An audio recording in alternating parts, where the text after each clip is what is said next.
बिस्मिल्लाहिर्रहमानिर्रहीम। Dear student, अस्सलाम वालेकुम। कोर्स टाइटल है कैलकुलस 3, वीक नंबर 7। टॉपिक्स हैं partial derivatives, composition and chain rule, directional derivative and the gradient factor. Student, in topic में से directional derivative मैं पहले आपको पढ़ा चुका हूँ। जब हमने वेक्टर को स्टडी किया था तो वहाँ हम ये स्टडी कर चुके हैं। ठीक है, हम बात करेंगे partial derivative with respect to X की। बात यह है कि पार्शियल डेरिवेटिव की हमें कब ज़रूरत पड़ती है। पार्शियल डेरिवेटिव की हमें उस वक्त ज़रूरत पड़ती है जब फंक्शन जो हो दो या दो से ज़्यादा वेरिएबल के अंदर गिवन हो। अगर एक के अंदर गिवन होगा, फंक्शन एक ही वेरिएबल में होगा, तो हम ऑर्डिनरी डेरिवेटिव यूज़ करते हैं। अगर फंक्शन दो या दो से ज़्यादा वेरिएबल में गिवन होगा तो हम पार्शियल डेरिवेटिव यूज़ करते हैं। The partial derivative of F of X comma Y with respect to X at point X not comma Y not is, इसे हम partial F over partial X भी लिखते हैं at point X not Y not. हम इसे shortly यूँ भी लिखते हैं, एक्स को हम partial F over partial x को हम एफ एक्स यहाँ सबस्क्रिप्ट के अंदर लिख देते हैं। बाकी जो पॉइंट गिवन है एक्स नॉट वाई नॉट वो वैसे का वैसे रहता है। ठीक है, ये इक्वल होता है limit H approaching to zero. देखिए, जब डेरिवेटिव एक्स के लिहाज से है पार्शियल डेरिवेटिव, जो चेंज आएगा वो एक्स के अंदर आएगा, एक्स नॉट प्लस एच आएगा कॉमा वाई नॉट। माइनस दूसरे के अंदर चेंज नहीं होगा। F of X not Y not divided by H, यहाँ पर जिस पर डिवाइड करेंगे उसकी limit H approaching to zero. लेकिन शर्त यह है कि जो एच अप्रोचिंग टू जीरो है इस पर लिमिट एग्जिस्ट करनी चाहिए, तो ये पार्शियल डेरिवेटिव होगा। Similarly partial derivative with respect to Y की बात करते हैं। The partial derivative of F of X Y with respect to Y at the point X not comma Y not is, हम इसे इस तरीके से डिनोट करते हैं, एफ सबस्क्रिप्ट में वाई लिखते हैं। इसका मतलब ये होता है partial F over partial Y. बेशक partial F over partial Y लिख दें या एफ वाई लिख दें, एक ही बात है। ये शॉर्ट हैंड मेथड है इसको डिनोट करने का पार्शियल डेरिवेटिव को, at point X not Y not. Similarly limit H approaching to zero, यहां पर देखें जब एक्स के लिहाज से डेरिवेटिव था तो जो चेंज आया था वो एच जो था चेंज था, ये एक्स के अंदर था। जब वाई के लिहाज से ले रहे हैं तो यहां पर जो चेंज आएगा वो वाई के अंदर आएगा, वाई नॉट प्लस एच आ जाएगा, Y not plus H minus F of X not Y not divided by H.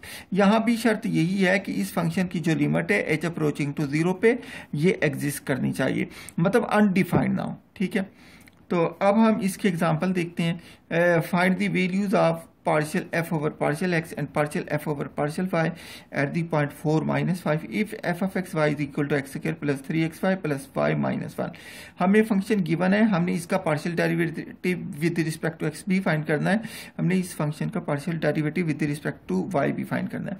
जब हम partial derivative with respect to x लेंगे तो x के अलावा जितने वेरिएबल होंगे वो सारे के सारे कांस्टेंट हो जाएंगे। ठीक है, लिहाजा यहाँ पर एक्स स्क्वायर का क्या आ गया, डेरिवेटिव 2x आ गया। अब 3y यहाँ पर कांस्टेंट था, x का डेरिवेटिव 1 आ गया, partial x over partial x 1 हो गया। y कांस्टेंट हो जाएगा, इसका डेरिवेटिव 0, माइनस 1 भी कांस्टेंट है, इसका डेरिवेटिव भी 0।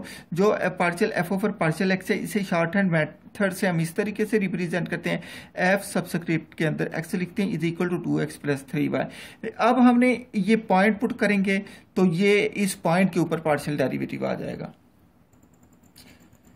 तो हमने इसके अंदर स्टूडेंट पॉइंट पुट किया है, x की जगह 4, y की जगह -5, x की जगह 4, y की जगह -5, ये हमारे पास -7 आंसर आ गया। अब हम इसका derivative with respect to y लेंगे, partial derivative with respect to y दोनों तरफ ले लिया। तो यहाँ पर अब किसके लिहाज से डेरिवेटिव है, y के लिहाज से, x वाली तमाम टर्म कांस्टेंट हो जाएंगी। एक्स स्क्वायर का डेरिवेटिव क्योंकि x as a constant treat होगा तो इसका 0 हो गया। अब 3x जो था ये कांस्टेंट शुरू में आ गया, partial y over partial y 1 आ गया साथ। ठीक है, तो y का derivative partial y over partial y 1 आ गया, -1 का डेरिवेटिव 0 आ गया। तो f of y is equal to 3x plus 1। इसके अंदर हम पॉइंट पुट करेंगे, x की वैल्यू 4 और y की -5, 3 वैसे का वैसे, x की जगह 4 आ गया और 1 वैसे का वैसे, आंसर क्या आ जाएगा, 13 आ जाएगा। रिमार्क्स में के अंदर मैंने वही बातें बताई हैं कि if the function is of only one variable y is equal to f of x, then there is no difference between the total derivative and partial derivative. मैंने कहा अगर फंक्शन एक वेरिएबल में आ जाए तो उसका जो पार्शियल डेरिवेटिव होता है वो टोटल डेरिवेटिव के इक्वल हो जाता है.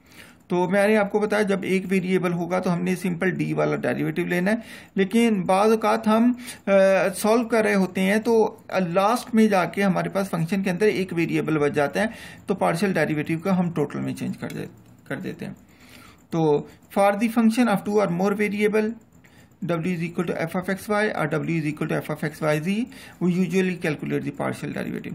मैंने ये बताया यहाँ पर कि पार्शियल डेरिवेटिव कब यूज़ करते हैं, जब फंक्शन दो वेरिएबल में हो या दो से ज़्यादा वेरिएबल के अंदर हो तो हम पार्शियल डेरिवेटिव कैलकुलेट करते हैं. अच्छा, जब हम इसको सॉल्व करते हैं तो तरीकाकार क्या अपनाते हैं. Number 3, if w is equal to f of xy, मैंने मिसाल के तौर पर मैंने कहा ये इस तरीके का फंक्शन हो सकता है X square plus Y square, इसके अंदर एक्स भी है वाई भी है, बेशक टर्म्स की जितनी मर्जी आ जाए एक्स और वाई होना चाहिए. तो जब हम partial w over partial x calculate करेंगे तो y को कांस्टेंट रखेंगे, और जब partial w over partial y calculate करेंगे तो x को कांस्टेंट रखेंगे. यही मैंने बात की. Then partial w over partial x and partial w over partial y can be evaluated by keeping, जब x के लिहाज से लेंगे तो y कांस्टेंट रखेंगे, जब y के लिहाज से लेंगे तो x कांस्टेंट रखेंगे respectively in the process of differentiation. लेकिन अगर वेरिएबल 3 आ जाए, जैसे if w is equal to F of X Y the, example given X square plus 4y square plus d square minus 36. देखिए इसमें x भी है, y भी है, z भी है, 3 वेरिएबल आ गए. तो जब हम partial w over partial x calculate करेंगे तो हम y और z को कांस्टेंट रखेंगे, जब partial w over partial y calculate करेंगे हम x और z को कांस्टेंट रखेंगे, जब हम partial w over partial z calculate करेंगे तो हम x और y को कांस्टेंट रखेंगे. तो ये मैंने सारा तफसील के साथ स्टूडेंट लिख दिया है कि y के लिहाज से होगा तो x ही कांस्टेंट, और अगर z के लिहाज से होगा x और y constant respectively in the process of differentiation. हमें क्वेश्चन गिवन है if z is equal to e raised to power ax cos by, then partial z over partial x is equal to a and partial z over partial y is equal to 0 at point 0 0. तो हम ये z हमें given है, हम इसका पहले derivative x के लिहाज से फाइंड करेंगे. जब x के लिहाज से फाइंड करेंगे तो y वाली टर्म कांस्टेंट हो जाएगी, तो y वाली टर्म cos by मैंने शुरू में निकाल दिया, डेरिवेटिव सिर्फ e raised to power ax का आएगा. तो cos by वैसे का वैसे e raised to power ax का derivative e raised to power ax, और इसका इनर पार्ट जो है वो ax है, इसका डेरिवेटिव अलग आ जाएगा. इसका डेरिवेटिव जब लेंगे तो a शुरू में आ गया, e raised to power ax वैसे का वैसे, cos by वैसे का वैसे, partial x over partial x 1 हो जाएगा. अब हम इसके अंदर पॉइंट पुट कर देंगे, जहां x आएगा वहां भी 0, जहां y आएगा वहां भी 0. तो लिहाजा मैंने a वैसे का वैसे x की जगह 0 पुट कर दिया, y की जगह 0 पुट कर दिया. a वैसे का वैसे e raised to power 0 हो जाएगा, ये 1, cos 0 क्या हो जाएगा 1, दैट इज इक्वल टू, ये पहला प्रूफ हो गया. अब हम वही फंक्शन लेते हैं, उसका z का हम with respect to y derivative find करते हैं. दोनों तरफ हमने डेरिवेटिव ले लिया. यहाँ पर जो y के लिहाज से डेरिवेटिव है जो e ax है ये कांस्टेंट है, e ax को शुरू में निकाल देंगे, और डेरिवेटिव किसका आ जाएगा cos by का आ जाएगा. लिहाजा partial z over partial y is equal to e raised power ax वैसे का वैसे, derivative of cos by minus sine by into derivative of inner part क्या है by का डेरिवेटिव. तो b शुरू में आ जाएगा माइनस वैसे का वैसे e raised power ax sine by, ये हमारे पास बचेगा. इसके बाद पॉइंट पुट करेंगे 0 0 आ जाएगा, that is equal to minus b, जहां पर x है x भी 0 y भी 0, तो ये हमारे पास क्या आ जाएगा 0 आ जाएगा. यही हमने प्रूव करना था. लिहाजा इक्वेशन 2 और इक्वेशन 3 हमारे पास रिक्वायर्ड रिजल्ट है. स्टूडेंट एग्जाम्पल नंबर 3 है, if the register of R1 R2 and R3 ohm are connected in parallel to make an R ohm resistor. The value of R can be found from the equation 1 over R is equal to 1 over R1 plus 1 over R2 plus 1 over R3. ये हमारे पास क्योंकि जो register है वो parallel series में लगे हुए हैं, पैरेलल के लिए ये फार्मूला होता है. ठीक है, find the value of partial R over partial R2 when R1 is equal to 30 ohm, R2 is equal to 45 ohm and R3 is equal to 90 ohms. ठीक है, तो हमें गिवन क्या था, 1/r is equal to 1/r1 plus 1/r2 plus 1/r3। दोनों तरफ हमने r2 के लिहाज से डिफ्रेंशिएट कर दिया, क्योंकि उसने कहा है कि partial r over partial r2 find करें, इसलिए मैंने r2 के लिहाज से दोनों तरफ डिफ्रेंशिएट कर दिया। लिहाजा जो r2 है वही वेरिएबल होगा, r2 के अलावा बाकी तमाम register constant as a constant treat करेंगे, वो 0 हो जाएंगे। तो मैंने इसका डेरिवेटिव लिया, पहले मैंने इसे r⁻⁻1 की शक्ल में लिखा है। जब मैंने r2 के लिहाज से पार्शियल डेरिवेटिव लिया तो 1/r1 का पार्शियल डेरिवेटिव 0 हो जाएगा, सिर्फ यही बचेगा। मैंने यहाँ पर r2 की पावर -1 लिख दिया, 1/r3 का डेरिवेटिव भी 0 हो गया।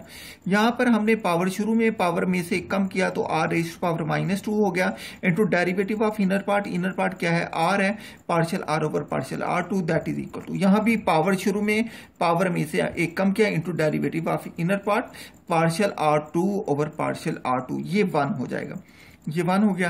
लिहाजा यहाँ पर ये -r-2 का 1/r2 लिखा, ये partial r over partial r2 वैसे का वैसे इज इक्वल टू, ये क्या हो जाएगा 1/r2 स्क्वायर इंटू 1 हो जाएगा। सो यहाँ से partial r over partial r2 ये दूसरी तरफ जाकर क्या हो जाएगा, ये मल्टीप्लाई हो जाएगा, क्योंकि इधर डिवाइड हो रहा है, माइनस से माइनस कैंसिल, तो ये हो गया r2 over r2 square is equal to, इसको हमने r over r2 whole square कर दिया। अब हमें क्या चाहिए, हमें जो गिवन है, मैंने कहा बाय 1, हमें इक्वेशन 1 से हमें पता है कि R1 क्या है 30 ओम, R2 क्या 45 ओम और R3 क्या 90 ओम। यहाँ हमें R की वैल्यू चाहिए, लिहाजा मैंने क्या किया, मैंने यही फार्मूला लिया, इसके अंदर मैंने R1 की वैल्यू 30 पुट की, R2 की वैल्यू 45 और R3 की वैल्यू 90 पुट की। मैंने इसका एलसीएम लिया, मेरे पास आंसर 1/15 आ गया। इन दोनों का रेसिप्रोकल दोनों को उलट दिया तो R इज इक्वल टू 15 आ गया। अब हम R की वैल्यू जो है हम इक्वेशन नंबर 2 के अंदर पुट कर देते हैं। तो यहाँ पर partial r over partial r2 वैसे के वैसे, r की वैल्यू 15 और r2 की वैल्यू 45 थी, मैंने इसको 15 से कर दी, 15 1 इज 15, 15 3 इज 45, ये होल स्क्वायर वैसे का वैसे, ठीक है। ये क्या हो गया 1/3 होल स्क्वायर, ये क्या हो गया 1/9। So partial r over partial r2 is equal to 1/9 हो गया। हमें नेक्स्ट एग्जांपल है, हमें फंक्शन गिवन है f of x y is equal to x cos y plus y raised to power x। हमने इनके सेकंड ऑर्डर डेरिवेटिव जो given है partial 2f over partial x2 partial 2f over partial x partial y partial 2f over partial y2 and partial 2f over partial y partial x हमने find करना है। ये बिल्कुल simple है, जब हमने इसको x के लिहाज से डिफरेंशिएट किया तो y कांस्टेंट हो जाएगा, ठीक है। ये इसका हमने डेरिवेटिव लिया x के लिहाज से, cos y शुरू में आ गया, x का derivative partial x over partial x plus x के लिहाज से y कांस्टेंट शुरू में आ गया, डेरिवेटिव किसका आएगा e raised to power x का आ जाएगा। तो इसका आंसर क्या आ गया, इसका derivative partial x over partial x 1 हो जाएगा, खत्म हो गया, प्लस y वैसे का वैसे e raised to power ex का derivative e raised to power ex, ये x आ गया। इसका अगेन डेरिवेटिव लेंगे बिल्कुल इसी तरीके से, क्योंकि x के लिहाज से डेरिवेटिव है, y वाली टर्म का डेरिवेटिव 0, यहाँ पर y कांस्टेंट है, शुरू में आ गया, derivative e raised to power x का हो गया, तो f of x is equal to y e raised to power x। अब ये पहली टर्म हमारे पास आ गई, इसको हमने किसे डिनोट किया f(x) से। स्टूडेंट सिमिलरली हमने क्या, अब हमने ये दूसरी टर्म फाइंड करनी है, partial 2f over partial x partial y। तो मैंने ये इक्वेशन नंबर 1 ले ली, जिसमें जो है partial f over partial x की बना है, तो मैंने f(x) से लिखा that is equal to cos y plus y e raised to power x। मैंने दोनों तरफ किसके लिहाज से डेरिवेटिव चाहिए, y के लिहाज से, मैंने दोनों तरफ y के लिहाज से डिफरेंशिएट कर दिया। अब y वाली टर्म का डेरिवेटिव आ जाएगा, cos y का माइनस साइन y आ गया, यहाँ पर e raised to power x constant हो गया, partial y over partial y, ये f of x y is equal to minus sine y plus e raised to power x हो गया। ये हमारे पास दूसरी टर्म का भी आंसर आ गया। अब हमने partial 2f over partial y2 निकालना है, तो हमने क्या किया, हमारे पास जो फंक्शन है हमने इसका दोनों तरफ y के लिहाज से डेरिवेटिव लिया, y के लिहाज से लिया तो x वाली टर्म कांस्टेंट शुरू में आ गई, डेरिवेटिव किसका cos y का हो जाएगा, plus e raised to power x वाली टर्म शुरू में y वाली टर्म का डेरिवेटिव आ गया। तो क्या आ गया, ये x वैसे का वैसे, cos का y का derivative minus sine y plus e raised to power x partial y over partial y 1 हो गया। इसका अगेन डेरिवेटिव लिया, जब अगेन डेरिवेटिव लिया तो एक दफा और ले लिया, यहाँ पर x कांस्टेंट हो जाएगा, साइन y का डेरिवेटिव cos y आ जाएगा और e raised to power x का डेरिवेटिव 0 हो जाएगा। तो ये स्टूडेंट हमने सिंपल तरीके से जो f y y है वो निकाल लिया, माइनस x cos y आ जाएगा। अब हमने नेक्स्ट टर्म निकालनी है, तो मैंने इक्वेशन 2 ली, इक्वेशन 2 में y के लिहाज से गिवन था, हमें डेरिवेटिव किसके लिहाज से लेना है, x के लिहाज से, लिहाजा मैंने इसका दोनों तरफ x के लिहाज से डेरिवेटिव लिया। तो ये क्या हो जाएगा, माइनस साइन बाई शुरू में partial x over partial x plus e raise to power x। तो इसका डेरिवेटिव हमारे पास ये आंसर आ जाएगा। लिहाजा हमारे रिक्वायर्ड रिजल्ट कौन से हैं, ए बी सी डी में जो आंसर है ये रिक्वायर्ड रिजल्ट है। ठीक है, यहाँ से हमने एक और चीज भी देखी है कि जब हमने पार्शियल एक्स वाई की वैल्यू ली, पार्शियल एक्स वाई की वैल्यू एफ एक्स वाई की क्या आई, minus sine Y plus e raise to power X. तो यहां पर हमने जब देखा नेक्स्ट कि एफ वाई एक्स किसके बराबर, ये वही आंसर है, minus sine Y plus e raise to power x. लिहाजा हमें यहां से पता चला कि जो बेशक एक्स के लिहाज से पहले डेरिवेटिव लें, बाद में वाई के लिहाज से लें, या पहले वाई के लिहाज से लें बाद में एक्स के लिहाज से लें, आंसर पर कोई फर्क नहीं पड़ता। तो लिहाजा जब भी हम क्वेश्चन सॉल्व करेंगे एफ एक्स वाई की जगह हम एफ वाई एक्स भी पुट कर सकते हैं। नेक्स्ट है जी द मिक्स्ड डेरिवेटिव थ्योरम। यही मैंने कंसेप्ट जो यहां बताया वही मैंने डिस्कस किया है। If f x y and its partial derivative fx, fy, fxy and fyx are defined throughout an open region containing a point a, b and are all continuous at a, b। मैंने यहाँ पर कहा है अगर ये तमाम derivative given interval a b पर defined हों तो और ये कंटिन्यूअस भी हों तो हम क्या कहते हैं, f x y at point a b is equal to f y x at point a b, इसके बराबर हो जाता है। नेक्स्ट है जी चेन रूल।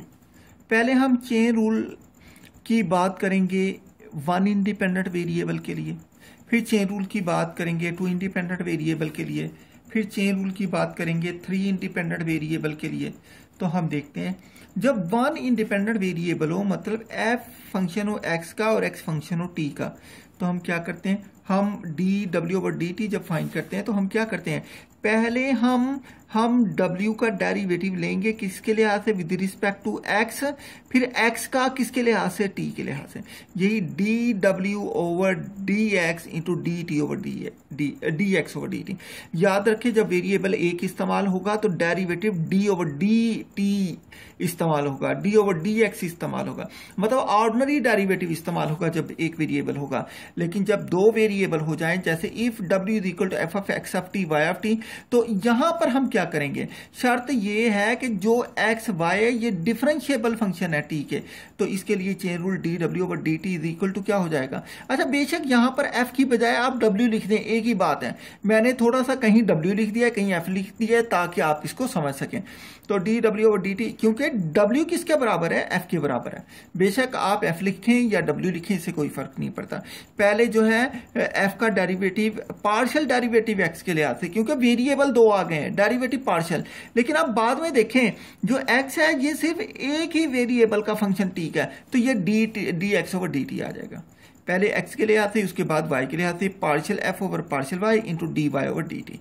ठीक है, अब जब तीन वेरिएबल आ जाएं तो तीन वेरिएबल में बिल्कुल यही होगा, पहले partial F over partial x आएगा, फिर D x over D T, मतलब जो नीचे इंडिपेंडेंट वेरिएबल है उसने डी टी के साथ जाना है, उसके बाद अगला वेरिएबल आ जाए, अगला वेरिएबल वाई है, partial F over partial y into d y over D t. इसके बाद कौन सा वेरिएबल है, डी है, partial F over partial d into d z over D t. यहाँ पर एफ की बजाय आप यहाँ पर डब्ल्यू भी लिख सकते हैं, इससे कोई फर्क नहीं पड़ता। तो मैंने कहा example number 1, use the chain rule to find the derivative of w is equal to x Y with respect to t along the path x is equal to cos t, y is equal to sin t, what is the derivative value at t is equal to pi by 2। तो यहां पर हमने देखा कि function कितने variable में है, दो वेरिएबल में है, दो वेरिएबल का फार्मूला कौन सा है, ये वाला है, तो मैंने यही फार्मूला लिखा। फिर वहां पर मैंने यहाँ बाहर w था अंदर f था, यहां मैंने बाहर भी w अंदर भी w लिख दिया ताकि आसान रहे। ठीक है, ये मेरे पास फार्मूला है जो कि मैंने अप्लाई करना है। तो यहां पर स्टूडेंट जहां जहां w था मैंने w की वैल्यू एक्स वाई पुट की, w की वैल्यू एक्स वाई पुट की, बाकी d x over D t, d y over D t वैसे के वैसे। यहां पर हमने क्या किया है, हमने यहाँ पर क्योंकि x के लिहाज से डेरिवेटिव है, y कांस्टेंट बाहर निकाल दिया, x का डेरिवेटिव यहाँ D x over D T था, x की वैल्यू क्या थी cos t, क्वेश्चन के अंदर गिवन है, प्लस यहाँ से पार्शियल डेरिवेटिव है तो मैंने एक्स बाहर निकाल दिया, वाई के लिहाज से डेरिवेटिव ले लिया, डी ओवर डी टी वैसे का वैसे, वाई की वैल्यू मैंने साइन टी जो क्वेश्चन में गिवन थी वो पुट कर दी। अब हम वाई की वैल्यू अगेन वही साइन टी पुट की, ये माइनस साइन टी वैसे का वैसे, एक्स की वैल्यू कास टी पुट की, ये कास टी वैसे का वैसे, ये क्या हो जाएगा cos square minus sine square, ये किसके बराबर होता है, ये कास टू टी के बराबर होता है। तो हमने जो फाइंड करनी है वो किस पे फाइंड करनी है, t is equal to pi by 2 पे फाइंड करनी है। तो मैंने दोबारा वही फंक्शन लिया, मैंने कहा डब्ल्यू is equal to x y, यहाँ पर एक्स किसके बराबर कास टी के, वाई किसके बराबर साइन टी के। मैंने एक्स की जगह कास टी, वाई की जगह साइन टी लिखा, 2 से मल्टीप्लाई 2 से डिवाइड किया, तो ये मेरे पास फार्मूला बन गया। फार्मूला कौन सा फार्मूला बन गया, हमारे पास होता है sine 2 theta is equal to 2 sine theta cos theta, ये फार्मूला है, हमने ये बना दिया। ठीक है, इसके बाद मैंने क्या किया, इसको डिफरेंशिएट कर दिया both side with respect to t. Differentiate करने के बाद जो साइन का डेरिवेटिव है कास के बराबर into derivative of inner part. तो जब हमारे पास आंसर आ गया ये कास 2 टी के बराबर आ गया, मैंने टी की वैल्यू पाई बाय 2 पुट की, तो ये कास पाई बाय, यहाँ टी की जगह पाई बाय 2, 2 से 2 कैंसिल, कास पाई आ गया, कास पाई किसके बराबर -1 के बराबर। एग्जाम्पल नंबर 2 है, फाइंड डी डब्ल्यू over D T if W is equal to x Y plus ji, x is equal two cos T, Y is equal to sign T, Z is equal to T. यहां पर देखें student, जो independent variable आ गए वो 3 आ गए, x Y और जी। ठीक है, along the path of the helix. ठीक है, तो क्योंकि 3 वेरिएबल आ गए, 3 वेरिएबल का चेन रूल क्या होता है, डी डब्ल्यू over D t is equal to partial डब्ल्यू ओवर पार्शियल टी, पार्शियल डब्ल्यू over partial x, D x over D T plus partial डब्ल्यू over partial Y, D y over D T plus partial डब्ल्यू over partial जी into d z over D T. Student, यहां पर जो W है मैंने इसकी value डाली, x की जगह कास टी डालूंगा, वाई की जगह साइन टी, जेड की जगह टी डालूंगा। लिहाजा यहां पर मैंने डब्ल्यू की ये वैल्यू डाल दी, डी ओवर डी टी वैसे का वैसे, एक्स की जगह कास टी डाल दिया, पार्शियल ओवर पार्शियल वाई, डब्ल्यू की जगह ये वैल्यू डाली डब्ल्यू की, डी ओवर डी टी वैसे का वैसे, वाई की जगह साइन टी पुट कर दिया, प्लस पार्शियल ओवर पार्शियल जी, डब्ल्यू की जगह एक्स वाई प्लस जी आ गया, into D over D T, Z किसके बराबर आ गया, टी के बराबर आ गया। तो हम इसे सिंप्लीफाई करते हैं, इसका एक्स के लिहाज से डेरिवेटिव क्या बनेगा, ये वाई आ जाएगा, इसका डेरिवेटिव माइनस साइन टी आ गया, प्लस इसका वाई के लिहाज से डेरिवेटिव क्या आ जाएगा, एक्स आएगा, इधर से क्या डेरिवेटिव साइन का क्या आ गया, कास आ गया, कास टी, जेड के लिहाज से क्या आ गया, 1 आ गया, और D T over D T 1 आ गया। लिहाजा डी डब्ल्यू ओवर डी टी हमारे पास ये इसका आंसर आ गया। लेकिन हमने फर्दर देखा कि वाई और एक्स इसके अंदर मजीद मौजूद है, तो हमने यहाँ पर वाई की जगह क्या डाल दिया, साइन टी डाल दी, ये साइन टी वैसे का वैसे, और एक्स की जगह कास टी डाल दिया, और ये कास टी वैसे का वैसे प्लस 1 हो गया। ये क्या हो गया, minus sine square t plus ये क्या हो गया, कास स्क्वायर टी प्लस 1। तो ये क्या हो गया, cos square t minus sine square t plus 1। ये किसके बराबर है, ये कास 2 टी के बराबर है, प्लस 1 वैसे का वैसे। इसके अंदर क्योंकि उसने कहा था कि ये t इज इक्वल टू 0 पे फाइंड करना था, तो t इज इक्वल टू 0 पर जब हमने इसको फाइंड करना है तो ये गिवन कंडीशन होगी कि t इज इक्वल टू 0 पे फाइंड करें। तो मैंने t की वैल्यू 0 डाल दी, तो मेरे पास आंसर क्या आ जाएगा, 0 आ जाएगा, 2 आ जाएगा, मेरे पास आंसर 1 + 1 2 आ जाएगा। अब हम चेन रूल की बात करेंगे। जब डिपेंडेंट वेरिएबल 2 हैं लेकिन इंटरमीडिएट वेरिएबल 3 है। अब यहां पर देखें, इंटरमीडिएट वेरिएबल एक्स वाई जी है। इंटरमीडिएट वेरिएबल एक्स वाई जी को क्यों कहा, क्योंकि ये दरमियान में आते हैं। ठीक है, पहला डब्ल्यू है, फिर एक्स वाई जी है, और एक्स वाई जी फर्दर किसके फंक्शन है, आर एस के। ये किसके, आर एस के, एक्स इसके बराबर, वाई इसके बराबर, जी इसके बराबर। तो इस केस के अंदर पार्शियल डेरिवेटिव क्या हो जाएगा इसका, तो हम देखते हैं। इस केस के अंदर हो जाएगा पार्शियल डब्ल्यू ओवर पार्शियल आर। पहले आर के लिहाज से लेंगे, फिर एस के लिहाज से लेंगे, इसमें 2 फार्मूले बन जाएंगे। ठीक है, तो पार्शियल डब्ल्यू over partial x, partial x over partial r. अब इस पर भी पार्शियल डेरिवेटिव आ गया।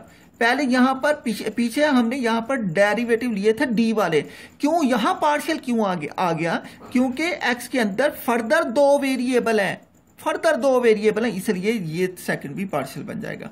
तो पार्शियल डब्ल्यू over partial Y over partial are plus partial डब्ल्यू over partial ji over partial are.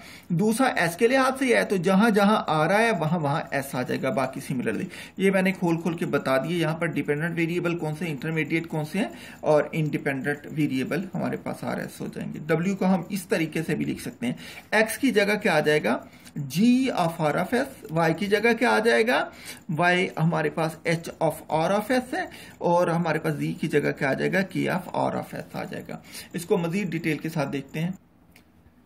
Student यहां पर वही फार्मूले हैं जो हमने सिर्फ आपको बताने का तरीका है, ये डायग्राम की मदद से मैंने आपको समझाने की कोशिश की है। हमने W का डेरिवेटिव लेना है, R के लिहाज से लेना है। तो पहले हम जाएंगे W से X की तरफ। जब W से X की तरफ जाएंगे तो ये partial W over partial X change आ जाएगा। फिर X से आएंगे R की तरफ तो X का पार्शियल डेरिवेटिव किसके लिहाज से, R के लिहाज से। तो मैंने यही पहली टर्म लिखी, partial W over partial X into partial X over partial R। ठीक है, अब इसके बाद क्या है जी, हमने W से आना है R की तरफ, लेकिन Y का इस्तेमाल करके आना है। तो जब हम W से यहां तक पहुंचेंगे ये partial W over partial Y, जब हम Y से R की तरफ जाएंगे ये partial Y over partial R, ये दूसरी टर्म आ जाएगी। अब हम W से आएंगे किसकी, ये पाथ यूज करके आएंगे, तो ये Z की तरफ आए partial W over partial Z, इसके बाद Z से R की तरफ गया तो partial Z over partial R आ जाएगा। सिमिलरली स्टूडेंट ये मैंने S के अंदर मैंने ये डायग्राम बना दिया है। जब हम W से S की तरफ आएंगे तो पार्शियल W पहले partial W over partial X आएगा क्योंकि X की तरफ आए हैं। ठीक है, उसके बाद partial X over partial S, इसके बाद partial W over partial Y और पार्शियल Y से पार्शियल S की तरफ, फिर पार्शियल W ओवर पार्शियल, क्योंकि Z की तरफ है, partial W over partial Z into partial Z over partial S। तो अब हम इसके एग्जांपल देखते हैं, express partial W over partial R and partial W over partial S। हमने इन दोनों की वैल्यू फाइंड करनी है, जबकि एक हमें गिवन क्या है, W is equal to x plus 2y plus Z square, x is equal to R over S, y is equal to R square plus natural log S and Z is equal to 2R। तो हमने इनकी इसको solve करते example को। तो student हमने इसके लिए चेन रूल के फार्मूले लिखे हैं। ये हमारे पास ये चेन रूल का फार्मूला R के लिहाज से लिखा है। मुझे partial W over partial X, partial W over partial Y, partial W over partial Z चाहिए, लिहाजा मैंने W का डेरिवेटिव X के लिहाज से लिया 1 आया, पार्शियल डेरिवेटिव Y के लिहाज से लिया W का 2 आया, और W का पार्शियल डेरिवेटिव Z के लिहाज से लिया तो 2Z आ गया। इसके बाद हमें क्या चाहिए, X गिवन है R ओवर S, जब हमने इसका R के लिहाज से डेरिवेटिव लिया तो ये 1 ओवर S आ गया। y is equal to r square plus natural log s, जब हमने इसका y के लिहाज से लिया डेरिवेटिव तो 2r आ गया, और z is equal to 2r given है, मैंने इसका डेरिवेटिव r के लिहाज से लिया तो 2 आ गया। ये सारी इक्वेशन 2, 3, 4, 5, 6, 7 मैंने इक्वेशन 1 के अंदर वैल्यू पुट कर दी। इसकी वैल्यू 1 आ गई, इसकी वैल्यू मेरे पास क्या थी 1/s आ गई, इसकी वैल्यू हमारे पास क्या आ गई, इसकी वैल्यू हमारे पास ये 2 है 2 आ गई, और इसकी वैल्यू हमारे पास ये गिवन है 2r आ गई, प्लस इसकी वैल्यू हमारे पास पार्शियल z ओवर ये इसकी 2z है, और इसकी value partial z over partial r की 2 है। इसको सिंपलीफाई किया हमारे पास तो हमारे पास ये आ गया, z किसके बराबर है 2r के बराबर है, तो ये 4 इंटू 2r क्या हो गया 8r plus 4r 12r 1/s, ये आ गया। सिमिलरली अब यही फार्मूला मैंने किसके लिहाज से लिखा है, s के लिहाज से लिखा है। मैंने x और y और z के डेरिवेटिव s के लिहाज से फाइंड कर दिए, बाकी ये वाली वैल्यू यही इस्तेमाल होंगी। मैंने इसके अंदर वैल्यू पुट की है, तो हम देखते हैं क्या आता है। हमारे पास ये वैल्यू पुट करने के बाद हमारे पास partial W over partial S minus R over S square plus 2 over S आ गया।